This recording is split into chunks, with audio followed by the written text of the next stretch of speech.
Hello and welcome back to the channel. Today I'm going to talk about low cadence training or big gear training and how it can benefit your cycling. It's a really popular method out there, so if it's something you've used and always wondered about, or perhaps something you've never heard of, this video should be pretty beneficial for you. So stay tuned and I'll talk about all the benefits that come with this type of training and how you can implement it into your training program. Before I get started, please make sure to subscribe and hit the like button so that you don't miss out on future videos. And if you have any comments or questions as I go through things, just drop them in the comments box below and I will try and answer them when I get a chance.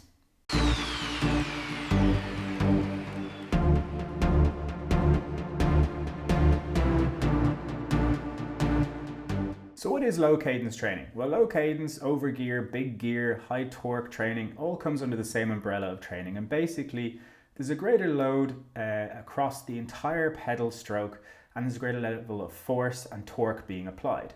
Now, for some people, the low cadence range might be between 45 revolutions per minute up to maybe 70 revolutions per minute. But in some studies, it's actually accepted that 80 revolutions per minute can be considered high torque training.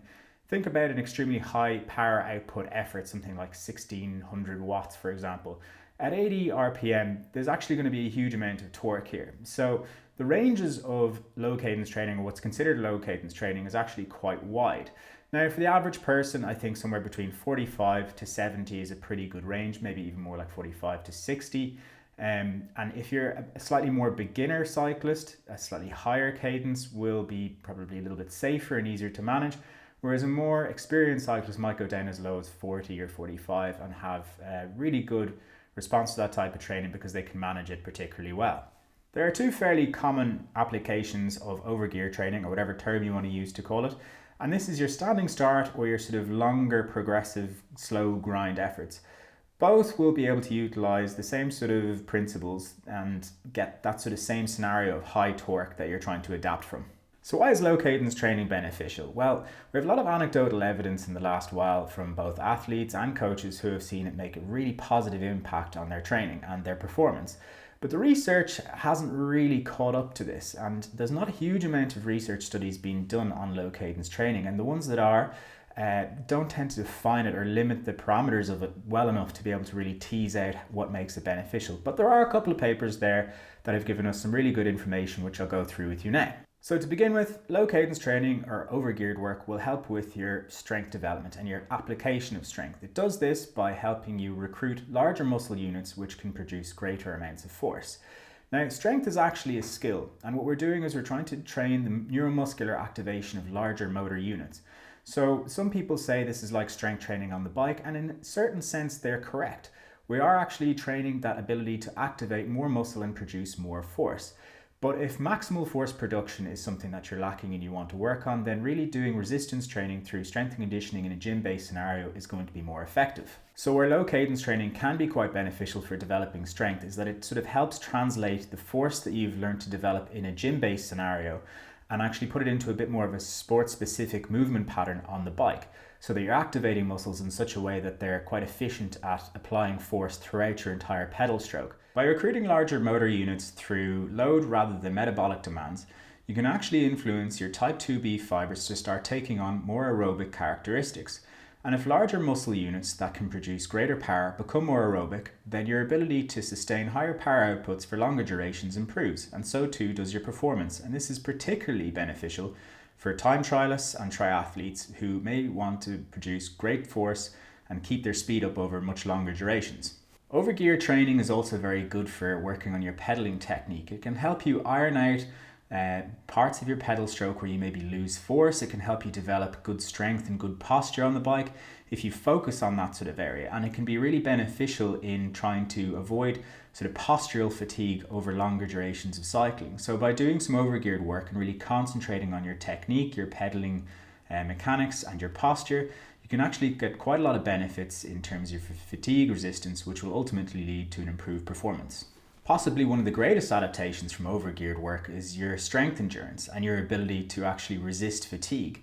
When you're applying greater amounts of force, you tend to put a lot of tension on the muscle, and that causes a lot of different types of fatigue. And if we constantly expose ourselves to this type of training, our muscles will become a lot more used to it and start to resist that fatigue a lot better. So our ability to repeat high efforts and longer duration efforts will improve over time. So this type of training can be very good, especially for someone who's maybe doing a lot of triathlons where you actually need to be able to run afterwards. Your muscular fatigue and your muscular fatigue resistance is going to improve. Your strength endurance is going to improve. So you'll be able to maintain good power output and good mechanics for longer. So what are these sessions going to look like? Well, if you're a sprinter, I'd suggest using the standing start type methods of overgeared work to try and develop what you're after.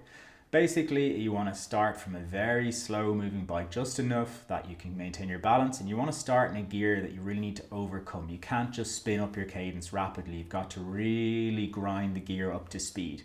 And this is the sort of training that's going to work quite well for you.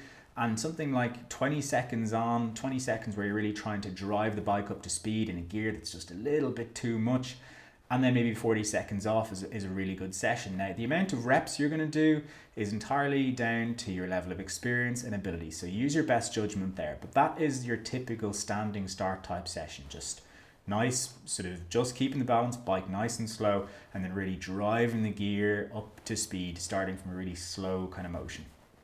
For somebody who's maybe more time trial or triathlon orientated, I would definitely go with longer extended type efforts.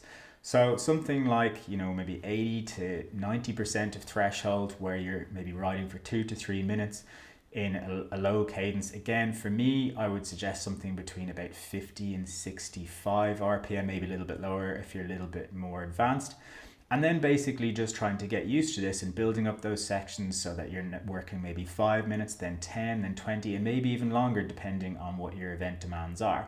And basically what you're trying to do here is you're keeping it at a little bit lower than threshold, so it's something that you can really focus on. You can focus on your posture, positioning on the bike, and having a really smooth pedal stroke. If you start going over threshold or doing slightly harder efforts, then you might get a little bit distracted or might start struggling with the intensity, and then the actual technique and quality diminishes a little bit. So I think that something between 80 and 90% of FTP, for example, is a really good place to start. It's hard enough that you have to work. It's hard enough that you are doing something sort of relative and applicable to racing, but it's not so hard that you can't focus and really maintain good quality, which essentially is what you want. You can always do a hard hit out, a real hard, super threshold session on another day. One of the major things that you need to think about before you start low cadence training is the potential risk of injury that comes with it. Because you're working with greater loads, there will be a slightly greater risk. And if you do find that you're experiencing pain, shelf the low cadence training for a little while and maybe look at your strength and conditioning program to see if you can fill in any of the little blanks or address the weaknesses that might be causing the problem. If you're not quite strong enough, or if you haven't developed that sort of base level of ability, then you might just find that the weak links start to compromise your form and technique and they put you at risk. So if you are a beginner to overgeared work, I would say maybe start at the higher end of that cadence range, maybe 75, 70 RPM, and then gradually work your way down to the slower cadences with the greater loads. By being a little bit more conservative, you are just sort of preventing yourself from getting any major injury, and it also allows you to address any problems as you go along, rather than going all out and trying to do the really intense, complex sessions too early where you really put yourself at risk.